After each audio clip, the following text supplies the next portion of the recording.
On the baseball field, everybody has a job to do, but it starts with a pitcher. He or she is the one who sets the tone for the game. I'll never forget throwing the winning pitch of the state tournaments. To me, it was one of the best feelings in the world. Although pitching seems simple to most people, it involves a lot of techniques and rules that go with the position. I myself have been pitching since I was 6 years old, and to this day I can still learn new things about pitching. Today I'm going to teach you 4 key steps to being an effective pitcher, which include warming up, positioning, the wind-up, and finishing. So, let's begin with the first step. As with any physical activity, it's good to stretch and get warmed up. I don't have enough time to show all the stretches and techniques that I do before I pitch, but just a few that I decided to point out. The first one is I always like to take a jog. I usually jog from the dugout to the foul pole back and forth about 3 or 4 times. This gets the blood flowing, kind of gets you loose, kind of gets you ready to play ball. The second one is a stretch that it's real common. It's we call arm circles. Your feet are about shoulder width apart.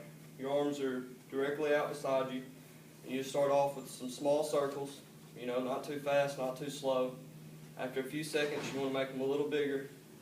And then by the end, you want them as big as you can get them. Don't get too carried away with that, because I've seen people get really carried away and really fly away. And so just keep it nice and steady. So since we warmed up and stretched, I'm going to move to the second step, which is positioning. There's a lot of things that go into positioning on the mound. The one main thing is there's a rule that goes with positioning on the mound, and it's a very simple rule, but it's a very severe penalty if you do not follow the rule. So I'll step on my mound here. Start off, this is the wind-up position. We'll move into that here in a minute. Facing the pitcher, or you're facing the batter and the catcher, and you're ready to pitch the ball. The rule comes into play. There's only one way that you can stop or not pitch the ball by stepping off the mound, and that is with your right foot. Now again, I'm a right-handed pitcher, so if you're left-handed, it's completely opposite of everything I'm saying. The reason people would step off the mound is, you know, if you're on the mound, you're tense, you need to take a couple breaths, you can simply step off with your right foot and gather yourself. The second reason would be to step off and try to pick off a runner that's on base. If you do not do this correctly, just for example, if you step off and decide you want to start over, that's called a balk. A balk will result in the batter being able to take a base and the runner being able to advance a base if there is one on. So, pretty severe penalty. So since we talked about positioning, the second thing we're going to move into is the wind-up. The wind-up is the motion that you take to pitch the baseball. So we're back on the mound, we're in position, we're ready to go. The wind-up is for a right-handed pitcher. You take your left foot, you're going to step out, you're going to slide your right foot down, ground to the mound. You bring your left leg up, and what you're trying to do is bring all your energy in one place, and then you thrust forward to pitch the baseball. Wind-ups look different for everybody. It comes with experience and practice, what's comfortable to you, but they all have a central idea. Since we went through the wind-up, now we're going to talk about what I believe is the most important part of pitching, and that's finishing. 2 reasons. One, finishing allows you to pitch the baseball to your full potential. It's going to allow you to either have the highest velocity that you want, more spin on the baseball, and so forth. The second reason is being in position to field the ball. Besides the catcher who is behind the hitter, you're the closest one to the hitter. So therefore, you need to be ready to field the ball as quick as possible.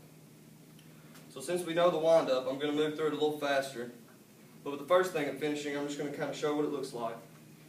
So you're here, you're up, and you want to thrust your whole body to pitch the baseball.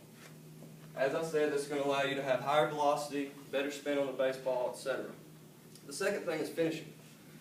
When you're here, and say you stop here, that's not finishing. You're not thrusting forward, you don't have enough velocity behind the baseball. For being in position, as you're stepping forward, this back leg stays behind you. But as all of your body comes forward, this back leg is going to naturally follow your body movement.